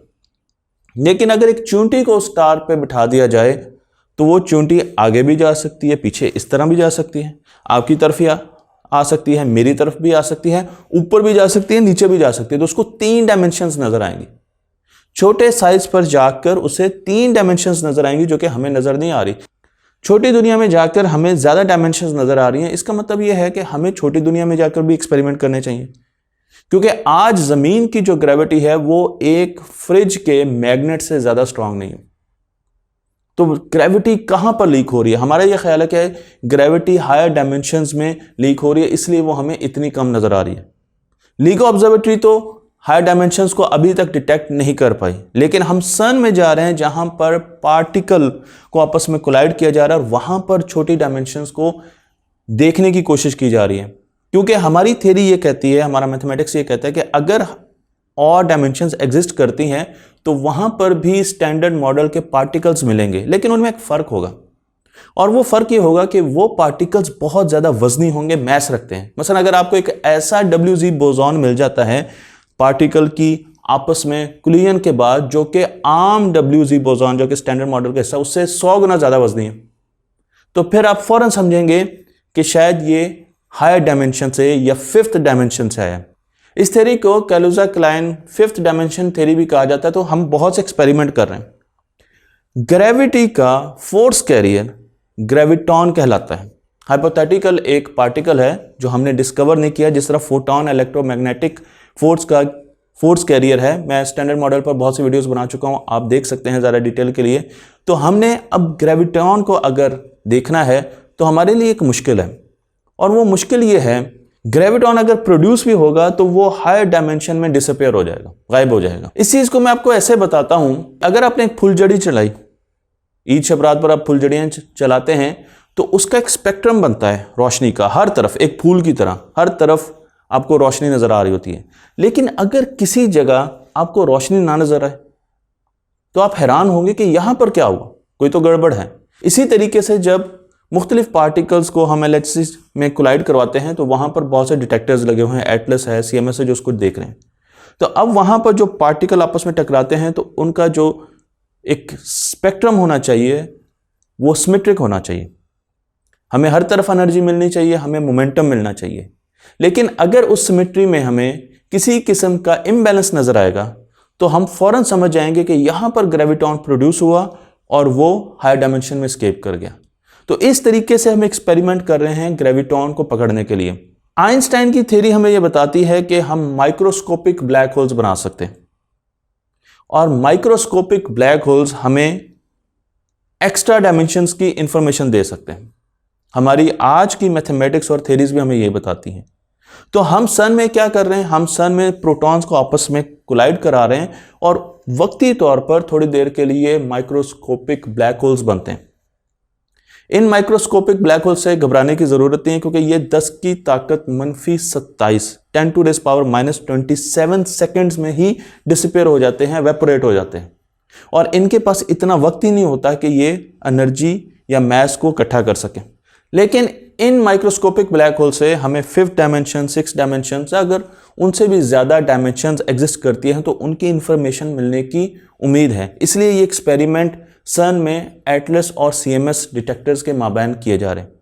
इनको डिटेक्ट करने के लिए एटलस और सीएमएस, जो कि सन में बहुत बड़े डिटेक्टर्स हैं, उनके पास कई ऐसे इंस्ट्रूमेंट्स हैं जो कि चीज़ों को डिटेक्ट कर रहे हैं। बस उनके पास जनरल पर्पस डिटेक्टर्स हैं जो कि मोमेंटम और एनर्जी को डिटेक्ट करते हैं। वो पाथ को डिटेक्ट करते हैं। जब आके दो प्रोटॉन्स आपस में कोलाइड करते हैं तो जो सब एटॉमिक पार्टिकल्स निकलते हैं तो उनके पाथ को हम ट्रैक करते हैं, मोमेंटम को ट्रैक करते हैं, एनर्जी को ट्रैक करते हैं। और इसके साथ साथ हम देखते हैं कि किन इवेंट्स को हमने ज़्यादा रिकॉर्ड करना है, क्योंकि बहुत सारे इवेंट्स हो रहे होते हैं। 7000 टन का एटलस डिटेक्टर है और फोकस्ड इवेंट्स को हम डिटेक्ट करते हैं, उनको रिकॉर्ड करते हैं, उनकी डाटा एक्विजिशन करते हैं, उनको प्लॉट करते हैं और फिर देखने की कोशिश करते हैं, एनालाइज करने की कोशिश करते हैं कि वहाँ पर क्या कोई ग्रेविटॉन प्रोड्यूस हो रहा है कि नहीं हो रहा है। आप सन की वेबसाइट पर जाकर भी डिटेल में एटलस को देख सकते हैं और एटलस का एक पूरा सिमुलेटर है जो कि आपको 3D व्यू भी देगा और आपको ऐसा लगेगा कि आप एटलस के अंदर खड़े हुए हैं और एटलस को विजिट कर रहे हैं। अगर मैं आपको ये बताऊं कि जब हमारी कायनात मार्ज़े वजूद में आ रही थी, बिग बैंग हो रहा था आज से 14 बिलियन साल पहले, तो हकीकत में 2 कायनातें मार्ज़े वजूद में आईं। एक कायनात मैटर की बनी हुई और दूसरी कायनात एंटी मैटर की बनी हुई।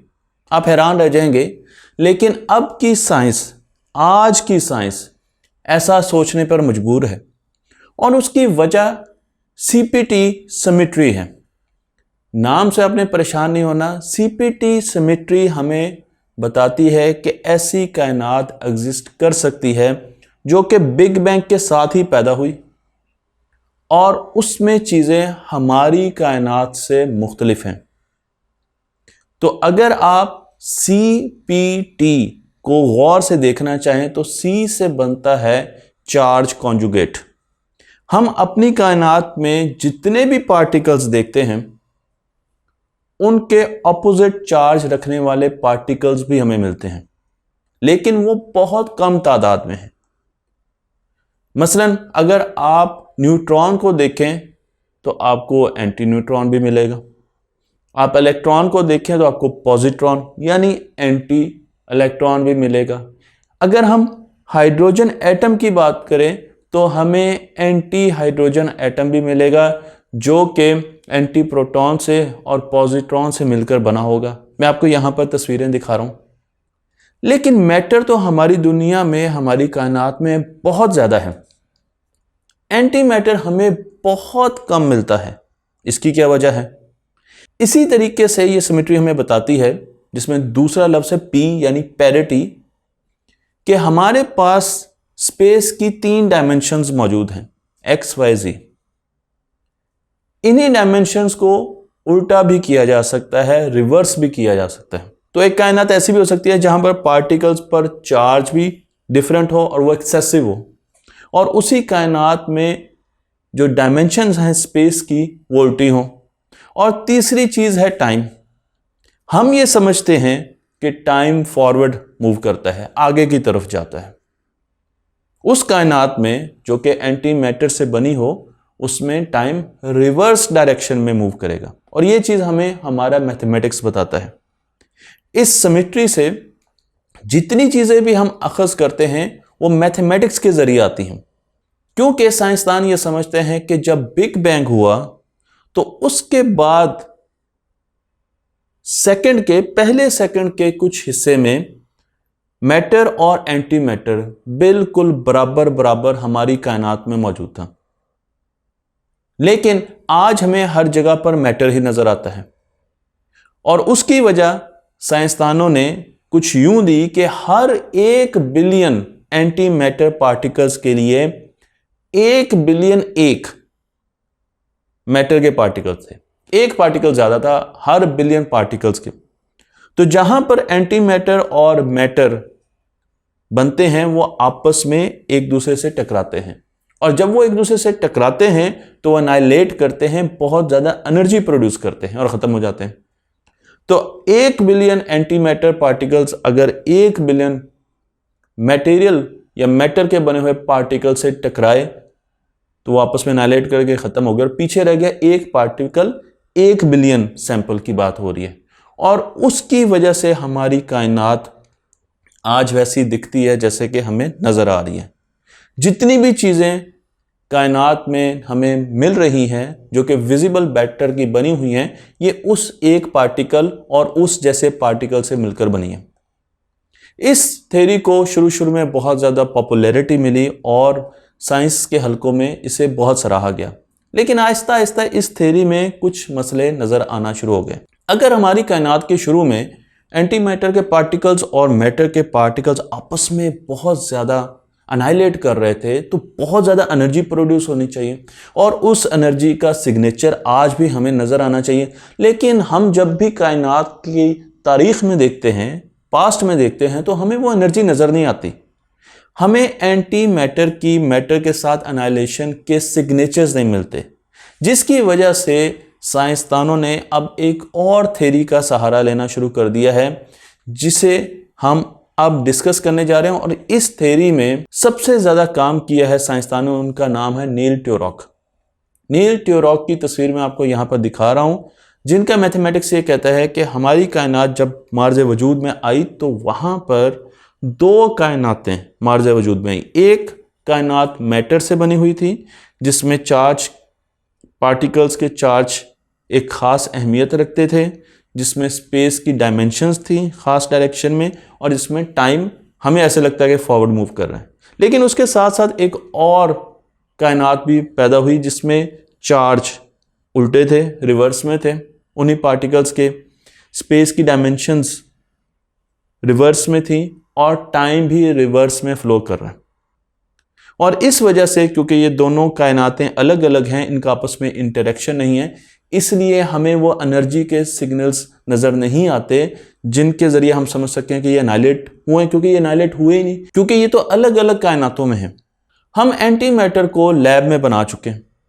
तो मैं आपको माजी के कुछ एक्सपेरिमेंट्स के बारे में बताता चलूँ कि 1955 में 1955 में बर्कले साइंटिस्ट ने सबसे पहले एंटी प्रोटॉन बनाया, जिसकी तस्वीर मैं आपको यहाँ पर दिखा रहा हूँ। उसके बाद सन ने बहुत ज़्यादा काम किया और एंटी हाइड्रोजन और एंटी हीलियम की तरफ उन्होंने जोर लगाया। एंटी हाइड्रोजन और एंटी हीलियम वो बना भी चुके हैं। सन की तरफ ही चलिए तो यहाँ पर मौजूद है antimatter factory. Antimatter factory sun का वो हिस्सा है जहां पर एंटी मैटर को बनाया जा रहा है।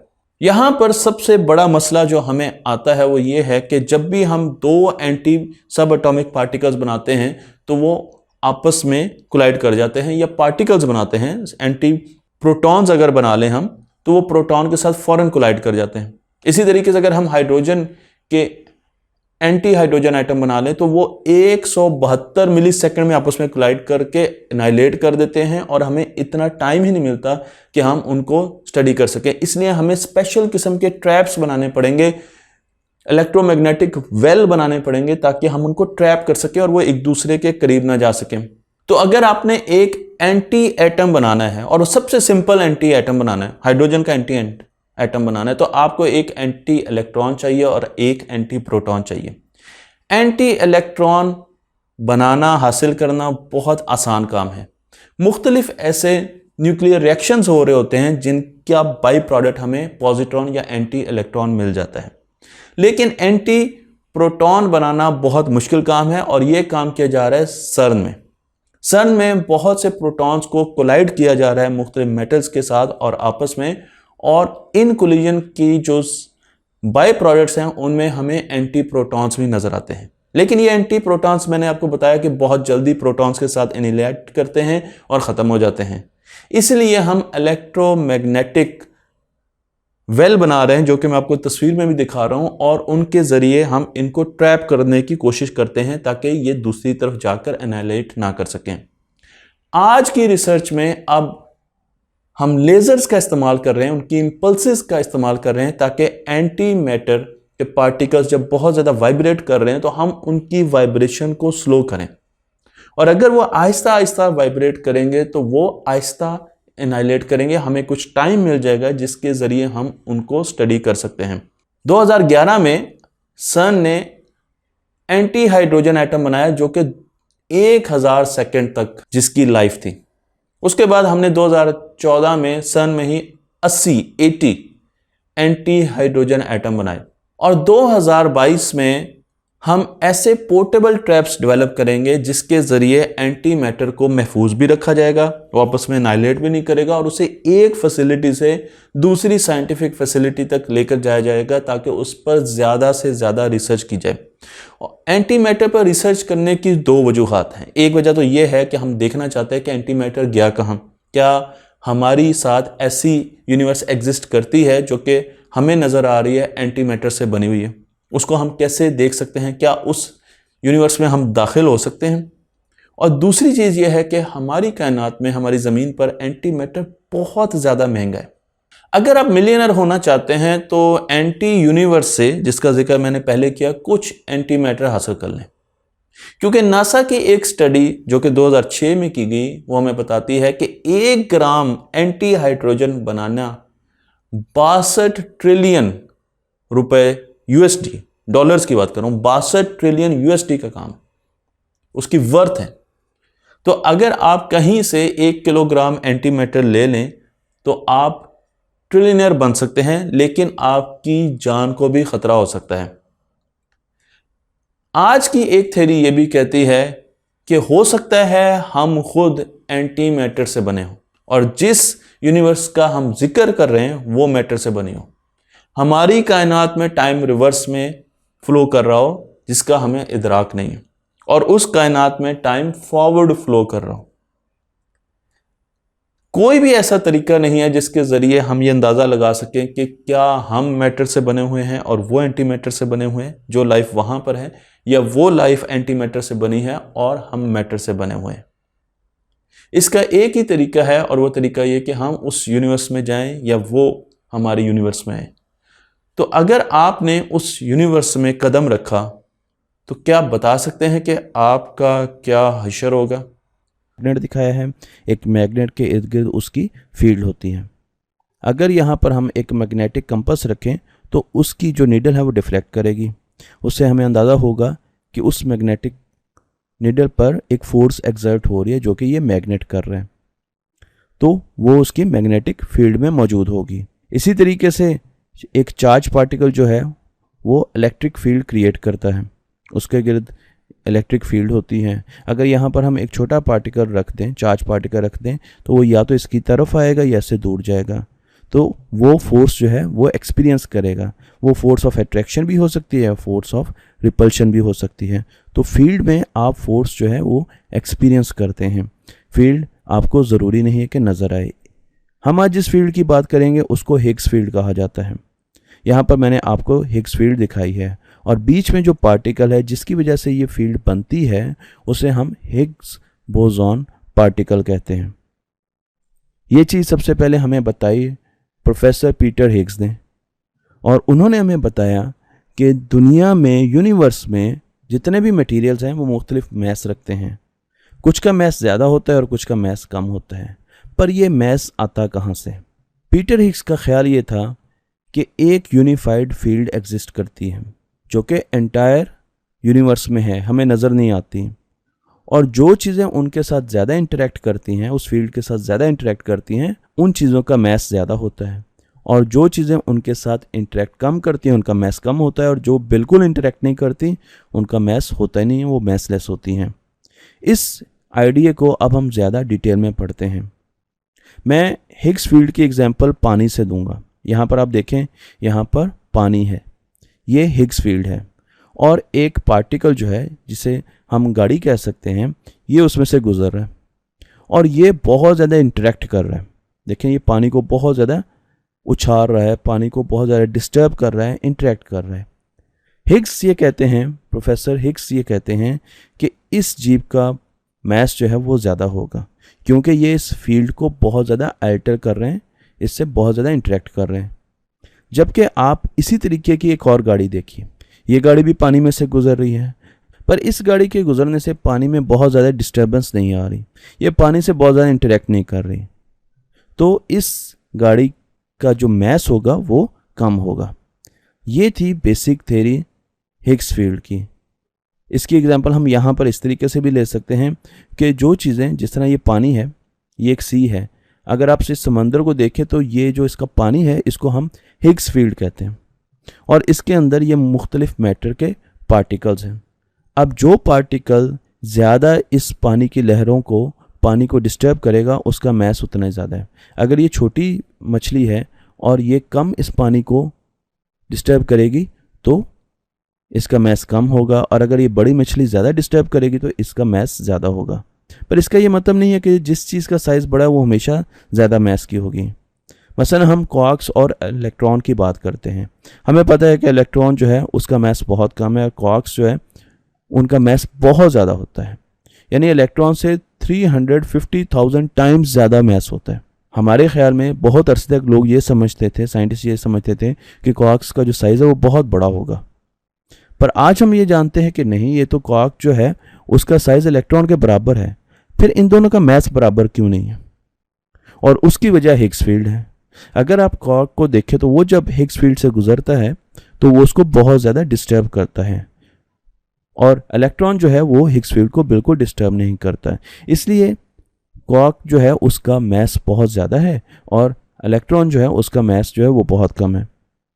अब हम कुछ और एग्जांपल्स लेते हैं। इन एग्जांपल्स में अगर आप देखें तो यहाँ पर आपको क्वार्क नज़र आ रहा है। अब आप देखें कि ये जब फील्ड में से गुजर रहा है तो ये फील्ड को बहुत ज़्यादा डिस्टर्ब कर रहा है। आप यहाँ पर देखें तो ये फील्ड के नीचे एक आपको बैंड नज़र आ रहा है, ये काफ़ी ज़्यादा फील्ड को बैंड कर रहा है, जबकि इलेक्ट्रॉन जो है वो कम हैवी है और वो फील्ड को कम बैंड कर रहा है। ये सारी हिग्स फील्ड है जो कि हमें नज़र नहीं आती, पर ये हर जगह मौजूद है।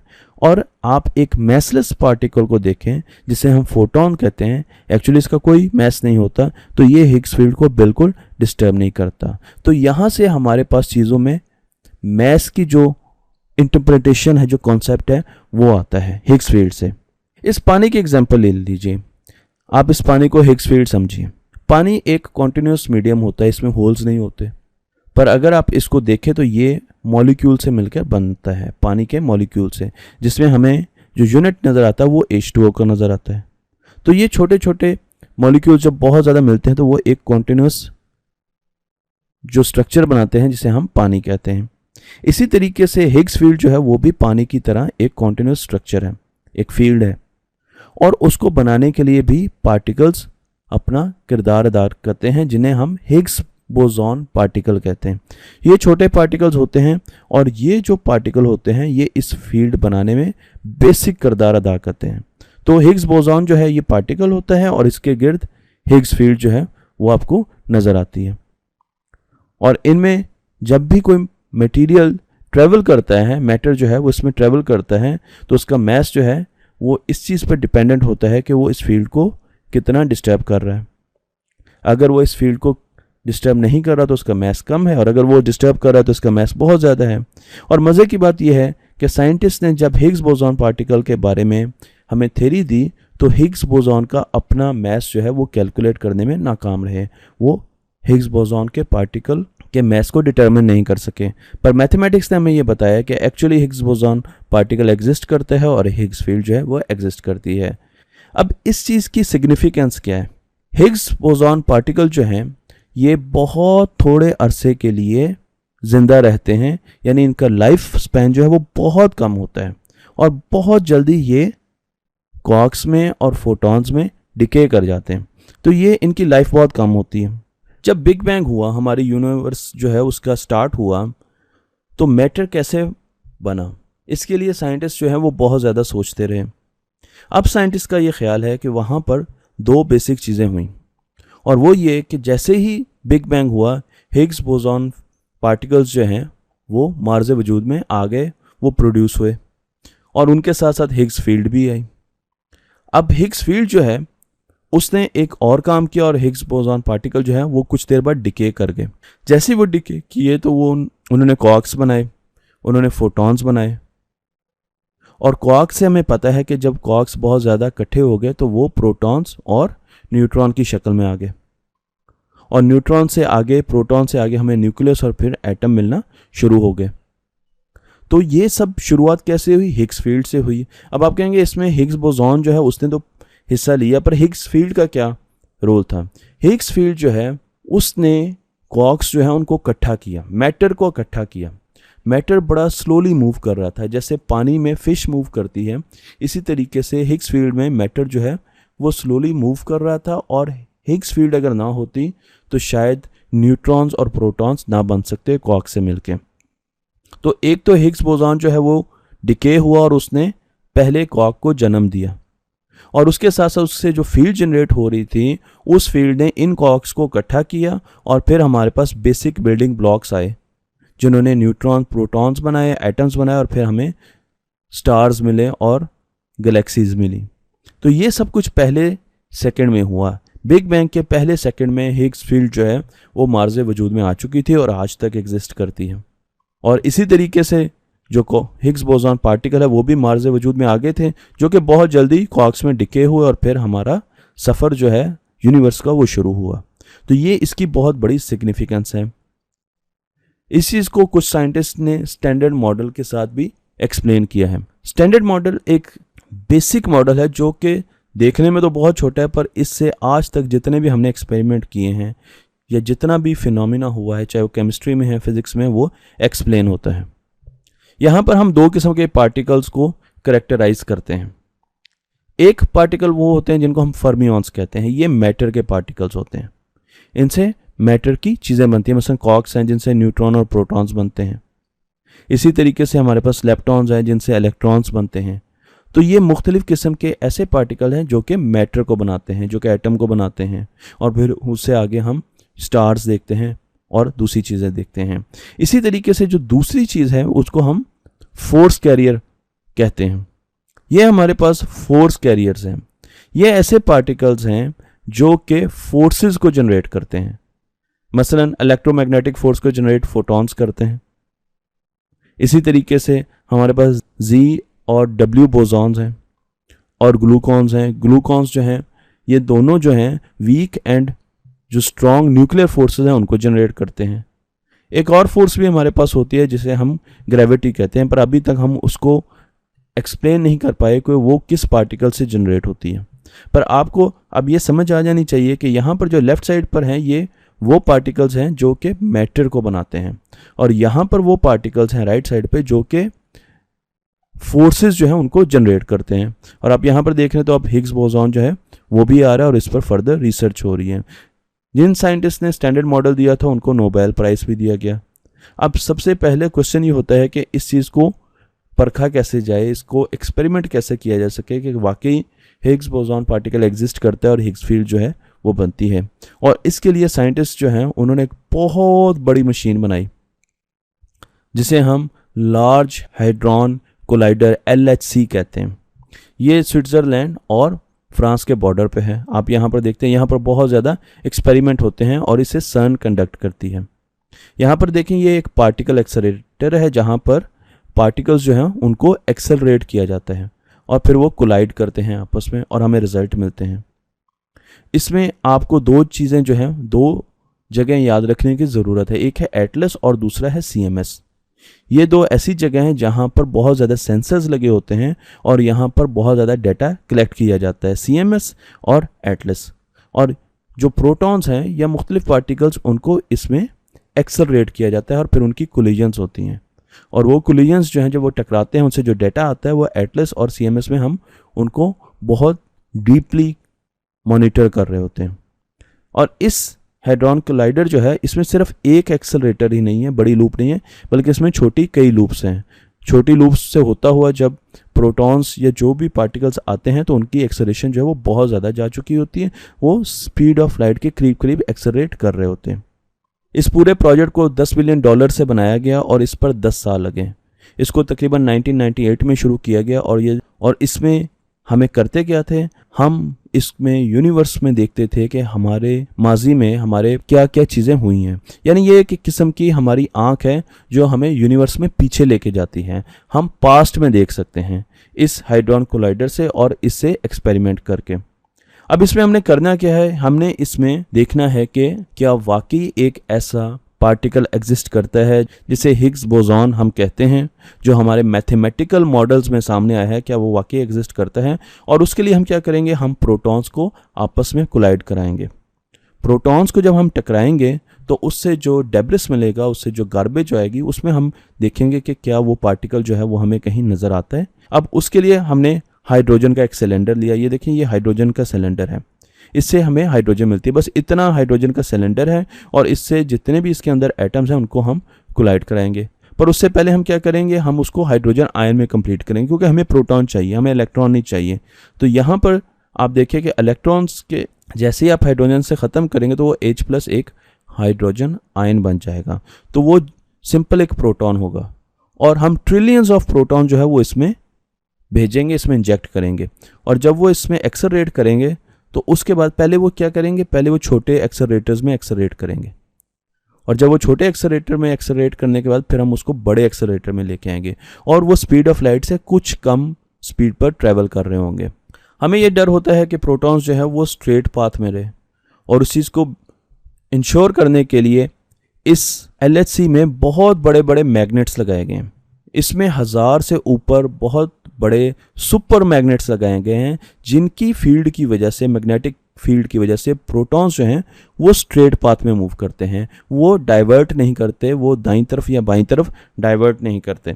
ये एक मेरे पास लोकोमोटिव है और इसमें एक सुई है और मुझे एक्चुअली पता नहीं है कि वो सुई एक्चुअली इसमें है कि नहीं है। तो मैं ये करूँगा कि मैं 2 ट्रेनों के लोकोमोटिव्स को आपस में टकराऊँगा और उनसे उनका गार्बेज दूर दूर तक फैलेगा और जो गार्बेज उनका दूर दूर तक फैलेगा उसमें मैं ढूंढूंगा कि क्या वो मुझे कहीं सुई नज़र आती है या मुझे कोई ऐसी चीज़ मिलती है जिससे मुझे शुबा हो कि ये सुई है। हिग्स बोसॉन पार्टिकल जो है वो बहुत छोटा है। जब हम प्रोटॉन्स को आपस में कोलाइड करेंगे तो उससे जो डेब्रिस मिलेगा उसको हम बहुत कीनली मॉनिटर करेंगे और फिर देखेंगे कि क्या हमें कहीं हिग्स बोसॉन जो है वो मिलता है। इसके लिए हमने प्रोटॉन्स जो है वो इसमें इंजेक्ट किए, ट्रिलियंस ऑफ प्रोटॉन्स, और उनको बहुत तेज़ स्पीड पे लेके गए।